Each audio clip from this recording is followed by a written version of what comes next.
आक़िबतुल मुत्तक़ीन वस्सलातु वस्सलामु अला सय्यिदिल अंबिया वल मुरसलीन अम्मा बाद अऊज़ु बिल्लाहि मिनश शैतानिर रजीम बिस्मिल्लाहिर रहमानिर रहीम अल्लाहुम्मा सल्लि अला मुहम्मद व अला आलि मुहम्मद कमा सल्लैता अला इब्राहीम व अला आलि इब्राहीम इन्नका हमीदुम मजीद अल्लाहुम्मा बारिक अला मुहम्मद व अला आलि मुहम्मद कमा बारकता अला इब्राहीम व अला आलि इब्राहीम इन्नका हमीदुम मजीद।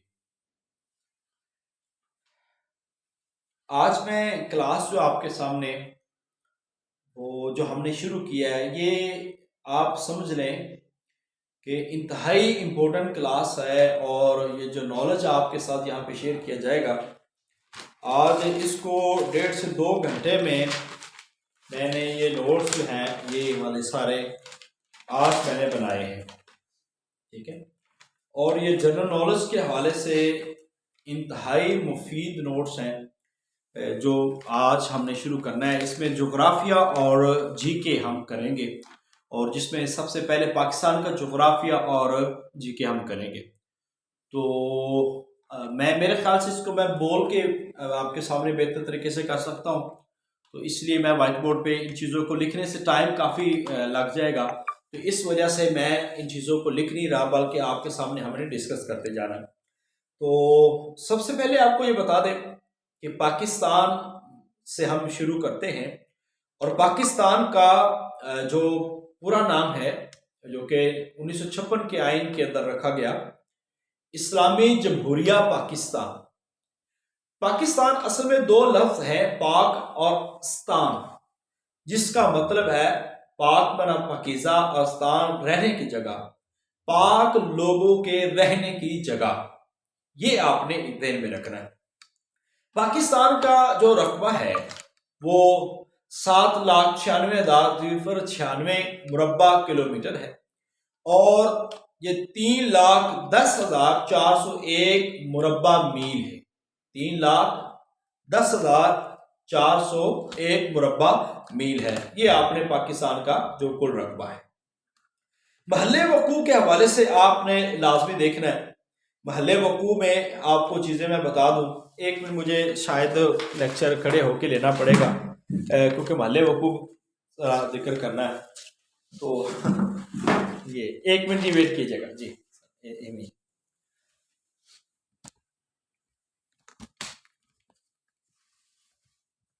ओ ना चले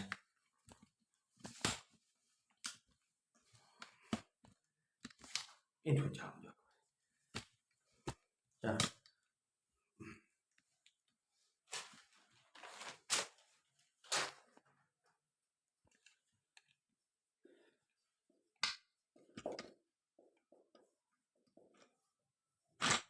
इस्लामी जमहूरिया पाकिस्तान ये पूरा नाम है। और महल्ले वकू में अब हम बात करते हैं।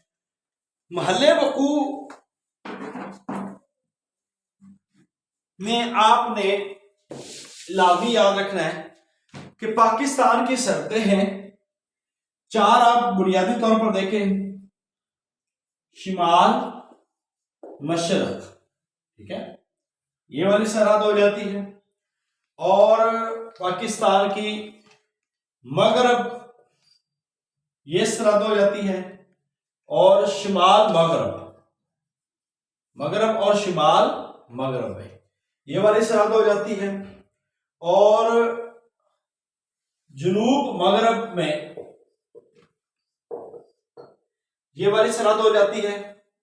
शिमाल मशरक की हम बात वो कर चुके हैं। और जो पाकिस्तान का जो मशरकी है, मशरक ये वाला हिस्सा, ठीक है, ये इसको कहते हैं मशरक, ठीक है। अब ये हमने इलाके लिख लिए, जगह लिख लिए। ये शिमाल मशरक, ये शिमाल मगरब, ये जुनूब, और मगरब में बहरा हिंद आ जाता है बाकायदा तौर पर मगरब के। अब हमने इलाके देखने हैं कि शिमाल मशरक में जो इलाका लगता है वो है चीन। जो मुल्क है हमारे शिमाल मशरक में, चीन और गिलगित, इसको हम जीबी भी कहते हैं। ये हमारे शिमाल मशरक में पड़ता है।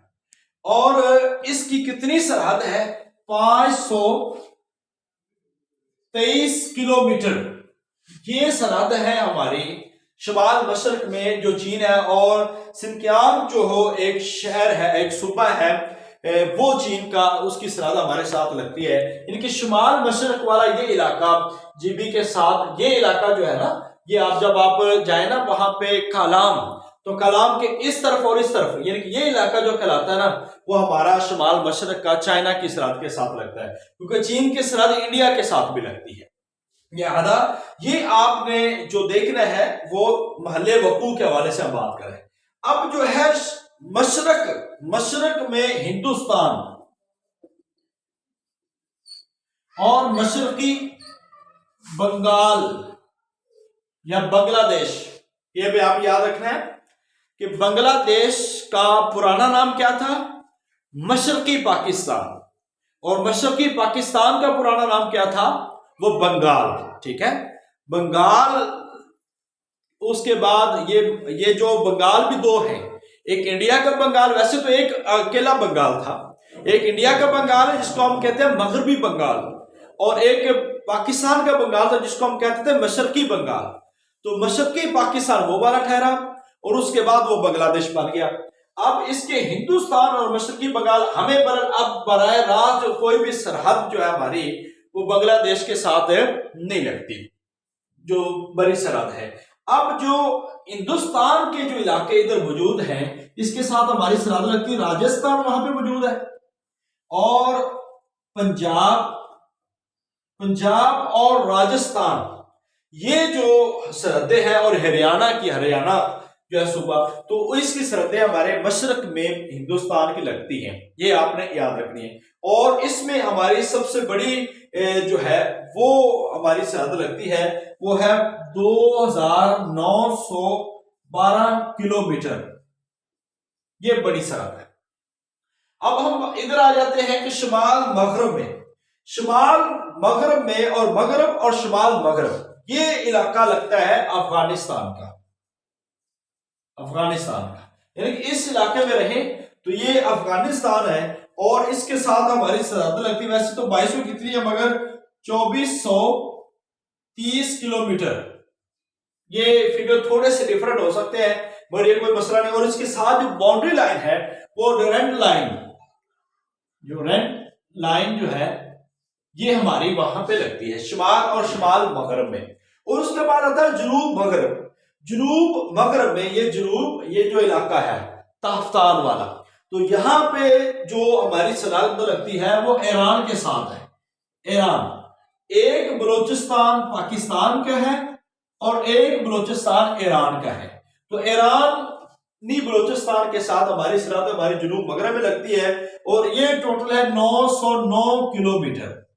ठीक है, उम्मीद है इस नक्शे से आप पाकिस्तान का महले वकूफ जो है वो समझ गए होंगे, अब आप समझ गए होंगे। अब आपको ये बता दें कि डोरेंट लाइन अफगानिस्तान और पाकिस्तान के दरमियान जो बाउंड्री लाइन है वो डोरेंट लाइन कहलाती है।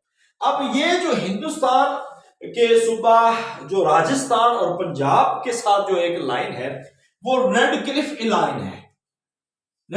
लाइन, ये जो बाउंड्री लाइन है ना हमारी, ये रेड क्लिफ लाइन है। अब ये असल में ना ये रेड क्लिफ लाइन वो लाइन है जो सर रेड क्लिफ जो कि एक वकील था बरतानवी, उसने जो लकीर खींची थी ना, ये इंटरनेशनल है, ये तस्लीम की हुई है, ये वो वाली लाइन है। ठीक है, एक चीज होती है एलओसी, ठीक है, एक चीज है एलओसी कहा जाता है कि वो सरहद जो मुतनाज़े है, लाइन ऑफ कंट्रोल पाकिस्तान के आजाद कश्मीर और जम्मू कश्मीर के दरमियान जो बाउंड्री लाइन है उसको हम एलओसी कहते हैं, कंट्रोल लाइन ऑफ कंट्रोल। ठीक है, पाकिस्तान के आजाद कश्मीर और हिंदुस्तान में जो जम्मू कश्मीर है उसकी जो लाइन है उसको हम लाइन ऑफ कंट्रोल का नाम देते हैं।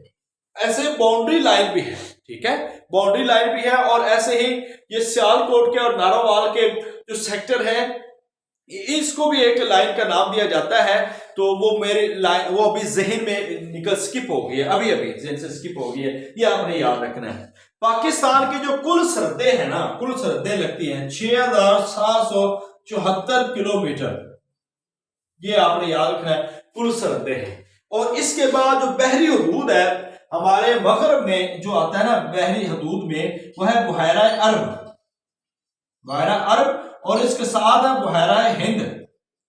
इन दोनों के साथ जो हमारी बहरी हदूद लगती है, जो कि हमारी 200 मील लंबी है, 200 मील, यानी 200 मील है हमारी साहिली हदूद, ये आपने याद रखना है। और इसके बाद हम यहां तक चीजें जो आप क्लियर हो जाएगी, क्योंकि ना ये जनरल नॉलेज और ज्योग्राफिया में बड़ी अहम चीजें समझी जाती हैं।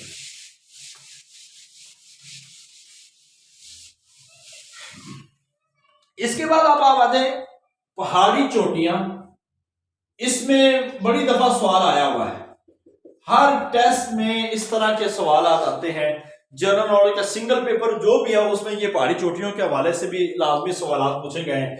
आपको भी ये बता दें कि हमारे सिलसिले हैं 3, एक है हिमालय, एक है कराकरम और एक है हिंदू कश। ठीक है, अब मैं सबकी डिटेल्स नहीं आपके साथ शेयर कर रहा, मगर इनकी जो बुलंद बुलंद चोटियां हैं वो मैं आपको बता दूं कि जो सबसे बड़ी चोटी है ना, K2 पाकिस्तान के अंदर, K2 गॉर्डोन आस्टन, K2 या ऐसे लिखते हैं हम लोग, इसका असल नाम है गॉर्डोन आस्टन। ठीक है, ये वो चोटी है जो पाकिस्तान में सबसे बड़ी है और ये सिलसिला कराकरम में है। ये पूछा जाता है कि K2 की लंबाई कितनी है, जो है वो 28,230, ठीक है, 28,230 मीटर जो है, ये है K2 की चोटी। और ये किस सिलसिले में है, कराकरम सिलसिले में है, जिसका नाम गॉर्डोन आस्टन है। और दूसरे नंबर पर जो चोटी है वो ग्लेशियर रूम है, ग्लेशियर रूम, इसकी जो 26,470 मीटर ये है जी। और तीसरे नंबर पर है नागा पर्वत। नागा पर्वत जो आती है ना, नागा है, मैं सारी नहीं लिख रहा यहां पे ताकि बस मारूफ पर लिख रहा हूं। नागा पर्वत, इसकी जो लंबाई है जो 26,660, दूसरे नंबर पर नागा पर्वत। और ये सिलसिला हिमालय में है। हिमालय की सबसे बड़ी चोटी नागा पर्वत, कराकरम की सबसे बड़ी चोटी गॉर्डोन आस्टन, और कोई हिंदू कश की जो सबसे बड़ी चोटी है ना वो है तुर्चमीर।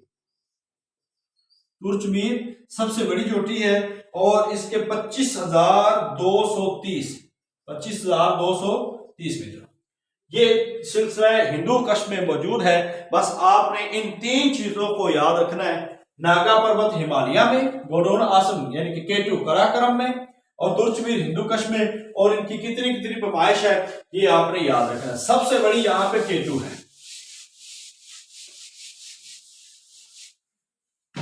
इसके बाद आ जाता है जी सहरा।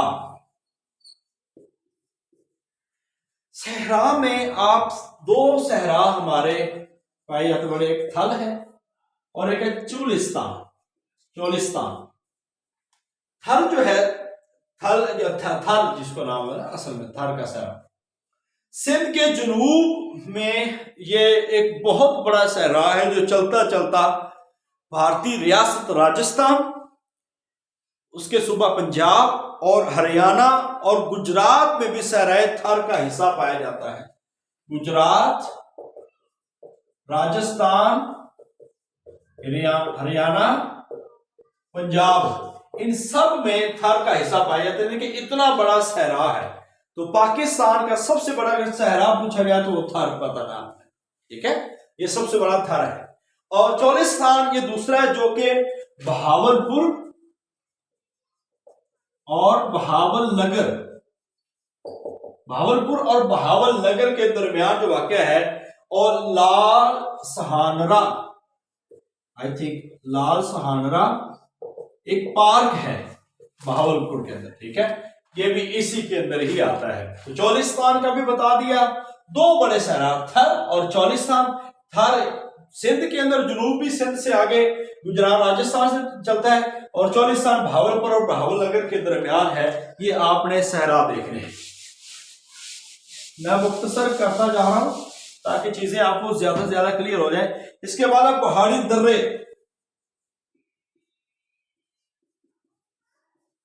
पहाड़ी दर्रे जो है इसमें आपको कुछ दर्रों के जो एक दो चीजें वो याद रखनी है आपने।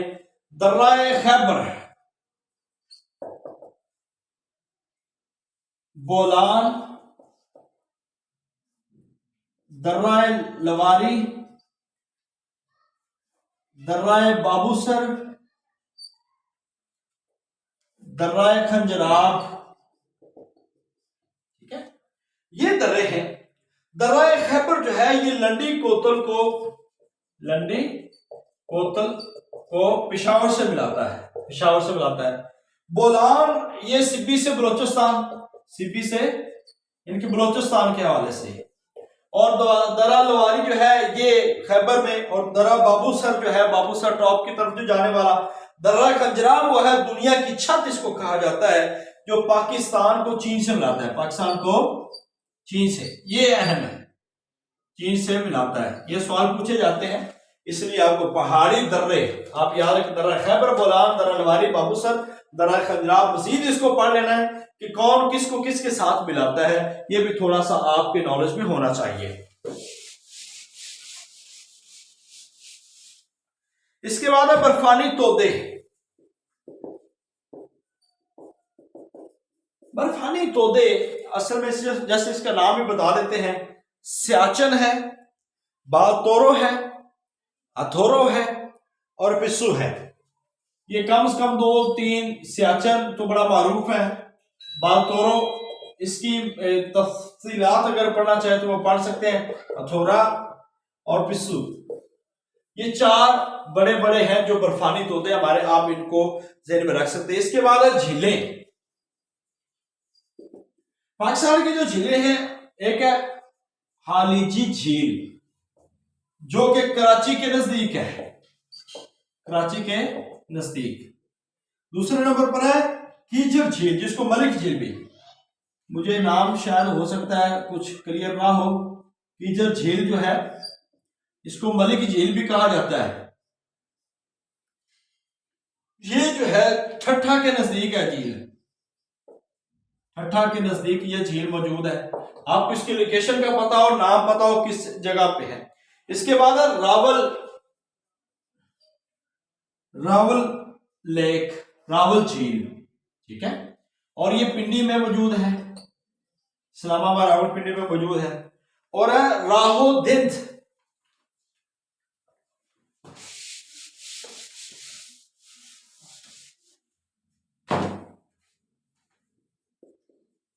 राहोदिंद ये सवात में मौजूद है। और सैफुल मुलूक, ये आपको सवाल पता होना चाहिए, ये लालूसर टॉप जो कि वादिये कागान में है। और इसके बाद नह झील है कोयटा के अंदर। और इसके बाद आंसू झील जो है ये मानसेरा शहर में और कागान के अंदर मौजूद है। और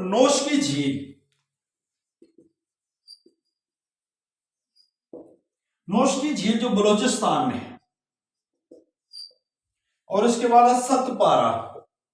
सतपारा झील, ये जो है जीबी में है, सकर्दू और जीबी, इनका सकर्दू जो दारुल खलाफा है जीबी का, वहां पे ये मौजूद है, ठीक है। ये चीजें आपने ध्यान में रखनी है। झीलों के वाले से भी बात हो गई। और उसके बाद है आतिशफशां। ये किताबों से आपको मालूमात मिल जाएगी, मगर इसमें आज मैंने कई चीजें नेट से सर्च करके वो लिखी हैं, कुछ चीजें गलत थी वो लिखी हैं, और उसके बाद जो चीजें हैं वो क्लियर करते गए हैं। तो इस लिहाज से ये मालूमात जो है ज्यादा ऑथेंटिक है इंशाल्लाह। तो कुछ किताबों में भी आगे पीछे से, मगर ज्यादा चीजें इसमें 80% 90% बिल्कुल सही चीजें हैं। आतिशफशां जो है ये कहां पे है? आतिशफशां पाकिस्तान में, ये बलोचिस्तान के अंदर जो तफ्तान है, तफ्तान जो कि आखिरी स्टेशन है ईरान की तरफ, आखिरी स्टेशन पाकिस्तान का आखिरी सेशन है ताफ्तान।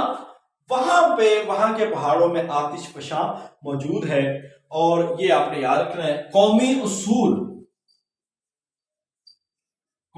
एक है ईमान, इत्तेहाद, तंजीम। ईमान, इत्तेहाद, तंजीम, ये चीजें आपको याद रहनी चाहिए, जो कि अल्लामा इकबाल का कौल है। अब जो आपको बताने लगा हूं वो है पाकिस्तान के वफाकी इलाका जात।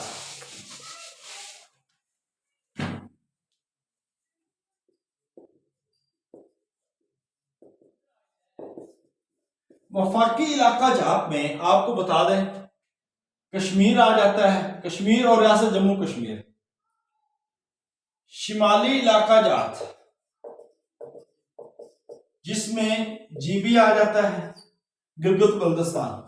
तीसरा इस्लामाबाद आ जाता है। और चौथा जो है वो फाटा, जो कि अब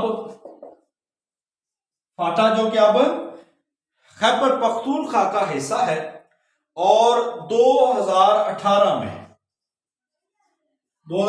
इसको खैबर पख्तूनख्वा का हिस्सा बना दिया गया था। पेशावर का कबायली इलाका। अब फाटा में कौन कौन से इलाके आते हैं ये जरा सुन लें। फाटा में कौन कौन से इलाके हैं, अब ये खैबर पख्तूनख्वा का बाकायदा हिस्सा है। पेशावर का कबायली इलाका, बाजोड़ एजेंसी, करम एजेंसी, मोहम्मद एजेंसी, बन्नू का कबायली इलाका, डेरा इस्माइल खान का कबायली इलाका, कोहाट का कबायली इलाका, खैबर एजेंसी, शिमाली वजीरिस्तान, जनूबी वजीरिस्तान और औरकजई एजेंसी जो है, ये तकरीबन 11 इलाके हैं। 11 इलाकों पर मुश्तमिल जो है ये फाटा कहलाता था। ये आप सुनते हैं ना, मोहम्मद एजेंसी, करम एजेंसी, खैबर एजेंसी, ठीक है, जनूबी वजीरिस्तान, शिमाली वजीरिस्तान। तो ये सारे के सारे इलाके कौन से कहलाते हैं, ये फाटा के इलाके थे। अब फाटा को 2018 के अंदर जो है वो खैबर पख्तूनख्वा का हिस्सा बना दिया गया, खैबर पख्तूनख्वा का हिस्सा बना दिया गया है। तो मुल्क में जो कुल डिवीजन अब बनती है वो 29 डिवीजन है, ये आप याद रखें।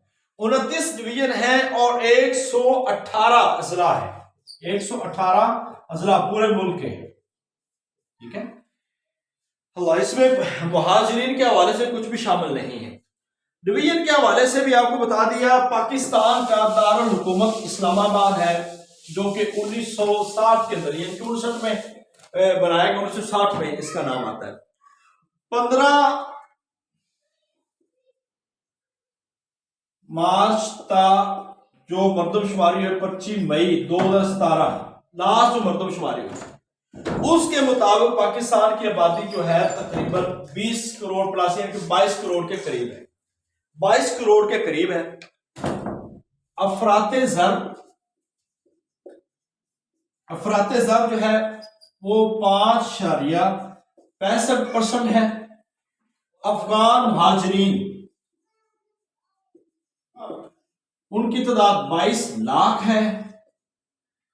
औसत उम्र पाकिस्तान में, औसत उम्र, ये याद रखने वाली चीजें हैं, ये पेपर में आती हैं। औसत उम्र जो है वो 67 ईयर है, 67 ईयर्स औसत उम्र है। शरह अमवात है हमारी पाकिस्तान में 7.5%।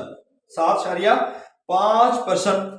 आबादी में इजाफा जो है, आबादी में इजाफा जो हो रहा है वह 2.10%।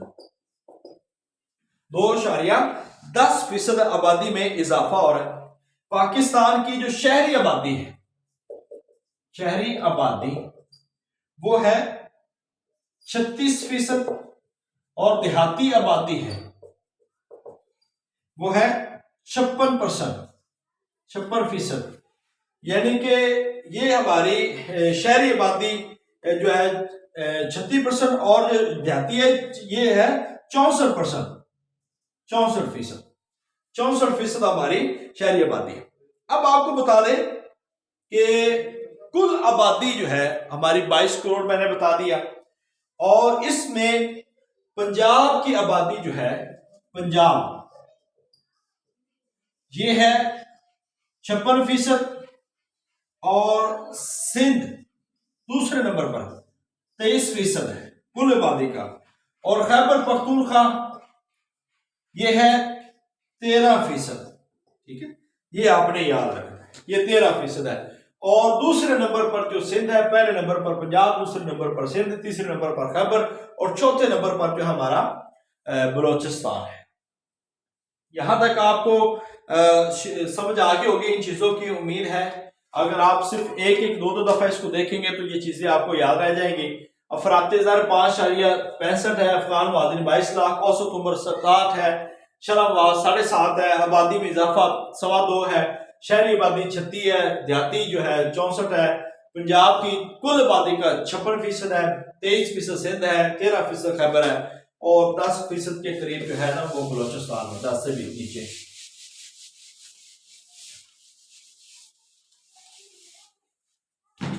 इसके बाद जी अब यहां पे ना बड़ी अहम चीज ये भी है, कौमी चीजें, ठीक है, ये मैं मेरे ख्याल से बोल ही देता हूं, आपको याद रहेगा। तराना जो है, कौमी तराना पाक सर जमीन शादबाद, हफीज जलंधरी, ठीक है, लिबास शलवार कमीज, ठीक है, खेल हॉकी, शायर कौमी शायर अल्लामा इकबाल, कौमी फूल गुले जैस्मीन चंबेली, कौमी फल वैसे जो ओवरऑल है वो मैंगो है, ठीक है, गर्मा का कहा जाता है कि मैंगो, और सरमा का जो अमरूद भी कहा जाता है बरक, ये आपने मैंगो याद रखना है। तो नारा पाकिस्तान जिंदाबाद कौमी नारा। कौमी जानवर मारखोर और ममालिया जानवर जो इंडस रिवर डॉल्फिन जो है, सिंध की डॉल्फिन, ठीक है, इंडस रिवर डॉल्फिन, ये हमारी ममालिया जानवरों में कौमी है। जो परिंदा है कौमी परिंदा चकोर, जो कौमी दरख्त है वो दियार, कौमी दरख्त दियार, कौमी मशरूब गन्ने का रस है और रोशनियों का शहर कराची कहलाता है, औलियाए किराम का शहर मुल्तान है और पहाड़ों का शहर जो है वो मरी है। ये वो कौमी चीजें जो आपको बता दें। सरकारी जुबान में अब आ जाए, सरकारी जुबान उर्दू जुबान है, इसके अलावा भी 80 जुबानें बोली जाती हैं और उर्दू बोलने वाले 8% है हमारे मुल्क। शरह खानगी, पाकिस्तान की शरह खानगी जो है वो 62% है, ये याद रखना आपने। ये इंटरव्यू में भी अक्सर सवाल पूछे जाते हैं पाकिस्तान की शरह खानगी कितने, और आपको अपने अपने अजरा के हवाले से भी पता हो। और जो है इस्लामाबाद की शरह खानगी जो है वो सबसे ज्यादा है इस्लामाबाद की। फीकस सालाना आमदनी, एक होती है GDP gross domestic product, gross domestic product, और ये हमारी टोटल होती है, ठीक है, 270 बिलियन डॉलर के करीब, बिलियन के करीब है हमारी जो जीडीपी ग्रॉस डोमेस्टिक प्रोडक्ट और बिलियन डॉलर। और उसके बाद जो है हमारी फीकस पर कैप्चा जो है, कैप्चा जो है इनकम जो है 1200, वैसे तो 2020 के मुताबिक 1192-93 डॉलर थी, अब यह है तकरीबन 1240 डॉलर, यूएस डॉलर होता है ये, ठीक है, यूनाइटेड स्टेट ऑफ अमेरिका, ये उसकी मुताबिक होता है 1240 डॉलर पर कैप्चा जो है फीकस सालाना आमदनी। फीकस सालाना आमदनी जो है हमारी वो कितनी चल रही है, 1240 डॉलर के करीब, ठीक है। जीडीपी जो हमारी वो 270 प्लस बिलियन डॉलर अमेरिकी डॉलर, ठीक है, ये इससे ज्यादा है। ये जीडीपी की जो ग्रोथ है वैसे तो 3% शो होती है, मगर आजकल ये ग्रोथ है 1.5, 1.5% हमारी जीडीपी की ग्रोथ है। अब ग्रोथ रेट क्या होता है, जीडीपी क्या है, जीडीपी हमारी पूरी, जिसमें तनख्वाहें हमारे जो हमारे ज़र मुबादला है सारी चीजें उसमें शामिल करके वो जीडीपी होती है। और वो जीडीपी जो बढ़ती है वो किस हिसाब से बढ़ रही है या कितने परसेंट बढ़ रही है, वो 1.5% बढ़ रही है। अब जो 1.5% बढ़ रही है तो इसको हम कहते हैं कि ये है ग्रोथ रेट। ग्रोथ रेट है हमारा कि हमारी जीडीपी इस हिसाब से सालाना बढ़ रही है। ये आपको उम्मीद है समझ आ रही होगी और इंशाल्लाह कोई मुश्किल नहीं है। इसके बाद कुल वसाइल जो है पाकिस्तान के 574 मिलियन डॉलर है, मुआशियों की तादाद 18 करोड़ है, जिसमें से भेड़ बकरियां, भेड़ 3 करोड़ 9 लाख है, बकरियां 7 करोड़ 61 लाख है और भैंसे 4 करोड़ हैं। ये अभी ना एक बच्ची से हमारा इंटरव्यू में सवाल पूछा था चेयरमैन ने, दो बच्चियों से, एक बहावलपुर में मुल्तान में इंटरव्यू हुआ, एक लाहौर में। उनसे ये सवाल पूछा था कि आप ये बताएं कि पाकिस्तान में भैंसों की तादाद कितनी है। अब देखिए उसने तो जाहिर बात है ये चीजें तो नहीं पता होती इतनी ज्यादा, मगर उसने कहा कि सर मैं भैंसों का दूध ही नहीं पीती, इसलिए मुझे भैंसों की तादाद का भी नहीं पता। ठीक है, इनके एक ऐसा जवाब भी हो सकता है मुमकिन, तो ये आपने याद रखना है। इसके बाद है अवामी पार्टीज जो है वो आपके सामने जिक्र करते हैं।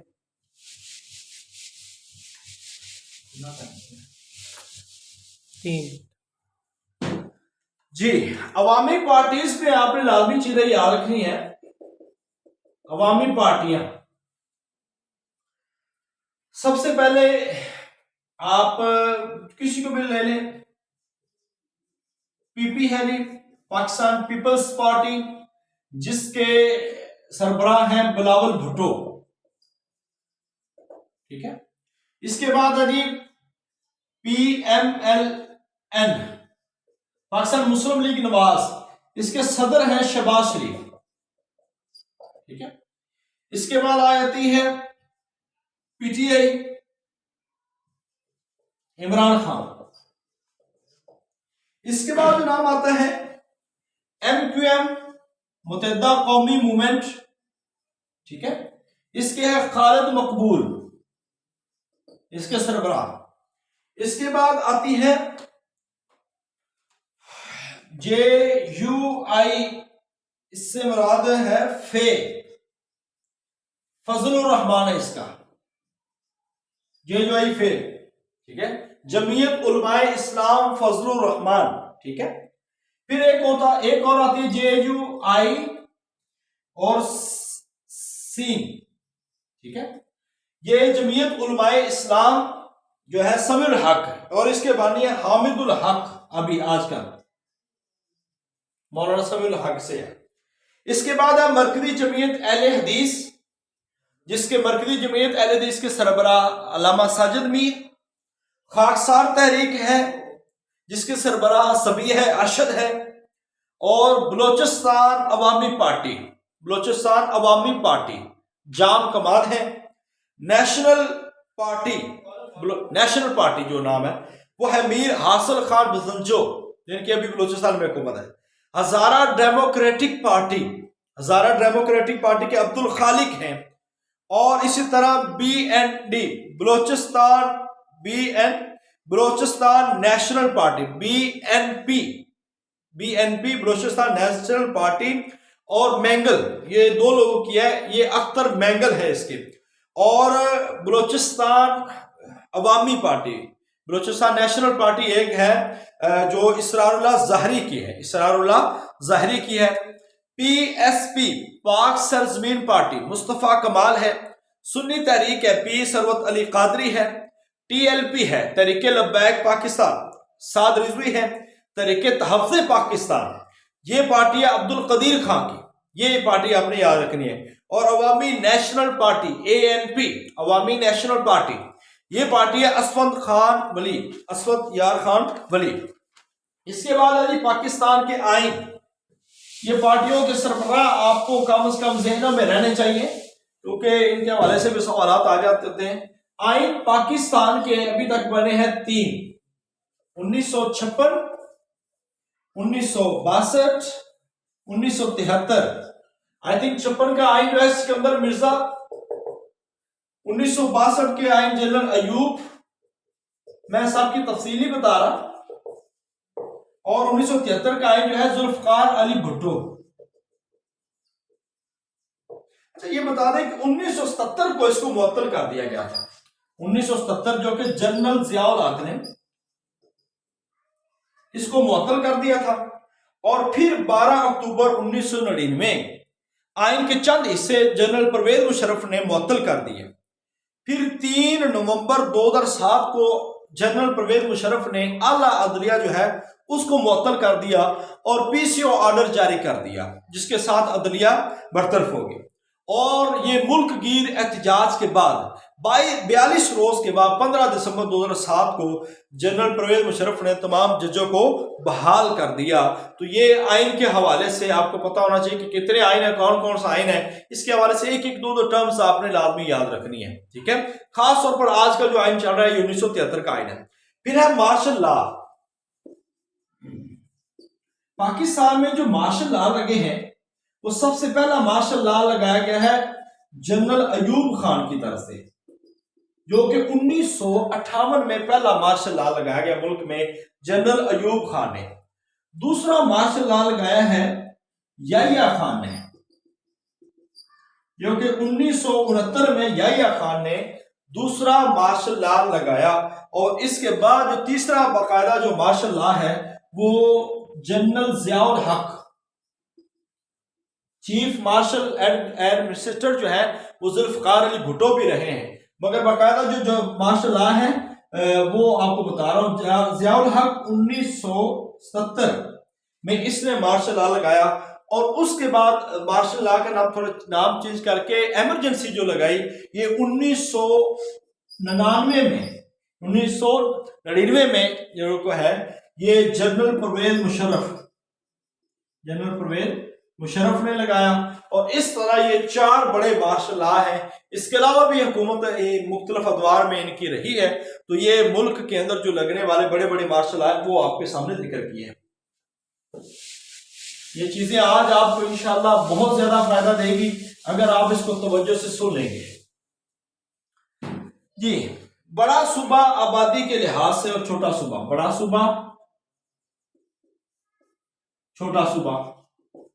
बड़ा सूबा है पंजाब, आपको पता है 56% इसकी आबादी, कुल आबादी का यहां पे है। और छोटा सूबा जो है वो है बलोचिस्तान, ठीक है, आबादी के लिहाज से। अब रकबे के लिहाज से जरा देखें, रकबा के लिहाज से जो बड़ा है ना वो है बलोचिस्तान। बलोचिस्तान का जो रकबा है वो सबसे ज्यादा है और वो है 3,47,190 मुरब्बा किलोमीटर। ये बलोचिस्तान का रकबा है, इसलिए ये सबसे बड़ा है। और दूसरे नंबर पर है पंजाब, जिसका रकबा 2,05,345 मुरब्बा किलोमीटर। और दूसरे नंबर पर, ठीक है, सबसे छोटा जो रकबा है ना वो केपीके का है। केपीके खैबर पख्तूनख्वा का जो रकबा है वो सबसे छोटा है और वह 74,521 जो है वो मुरब्बा किलोमीटर है। इस लिहाज से आपने याद रखना है। इसके बाद बैनुल अक़वामी तंजीमों से वाबस्तगी है, जैसा कि अक़वाम मुत्तहिदा के साथ हमारी वाबस्तगी है, इस्लामिक कॉन्फ्रेंस के साथ है, दौलत मुश्तरका में, मोतबर आलम इस्लाम में, सार्क के अंदर और इको के अंदर, ये बड़े बड़े जो है हमारी तंजीमों के साथ वाबस्तगी है। आपने ये काम करना है कि कल इन तंजीमों में पाकिस्तान ने कब शमूलियत इख्तियार की है वो बस आपने तैयार करना है, उसको ध्यान में रखना है। इसके बाद ये आखिरी शहर है पाकिस्तान के जो बड़े बड़े शहर हैं। इस्लामाबाद का जो रकबा है 906 मुरब्बा किलोमीटर है इस्लामाबाद का। और सिंध का जो है 1,40,914, ठीक है, ये 1,40,914 मुरब्बा किलोमीटर है, ये सिंध का है। 906 मुरब्बा किलोमीटर है इस्लामाबाद का है। अब बड़े जो शहर हैं वो शरह खानगी वाले, इस्लामाबाद जो है शरह खानगी सबसे ज्यादा 87, पिंडी दूसरे नंबर पर 80, झेलम तीसरे नंबर पर 79, कराची चौथे नंबर पर 77, लाहौर 74, चकवाल 74 और गुजरात 71 है। गुजरात 71 है, ये भी आपने याद रखना है। और इसके बाद इंतजामी तकसीम आएगी, एजाजात आएंगे और इसके बाद जो आ जाएंगे फौजी ओहदे और साथ में पाकिस्तान के मिसाइल, पाकिस्तान की ब्रॉडकास्टिंग, खुफिया एजेंसीज जितनी भी है मुल्क की, मुख्तलिफ ममालिक के आला इजादात हैं, रेलवे के हवाले से, स्टेट बैंक के हवाले से, पुलिस के ओहदे, स्पार्को, PIA, FIA, ये इंशाल्लाह आपका जो नेक्स्ट लेक्चर होगा उसके अंदर हम बड़ी तफसील के साथ डिस्कस करेंगे। उम्मीद है आज के लेक्चर में आपको आपके इल्म में बहुत सारा इजाफा किया होगा और आपको समझ भी आई होगी। अल्लाह ताला मेरा और आपका हामी नासर हो। इन चीज़ों को जितनी तवज्जो से गौर से पढ़ते रहें तो फिर ही फ़ायदा होगा। तो काइंडली इन चीज़ों को वक्त दें, जितना वक्त आप पढ़ाई को देंगे वो आपके लिए फ़ायदा मंद है। और इन क्लासेस के हवाले से, हमारी मिसाली एकेडमी के हवाले से आप प्लीज़ अपने दोस्त अब के साथ शेयर कीजिएगा, ताकि हम एक अच्छा प्लेटफॉर्म डेवलप कर रहे हैं और इंशाल्लाह आपको इस प्लेटफॉर्म से हमेशा फ़ायदे की और अच्छी चीज़ें मिलेंगी आपको। तो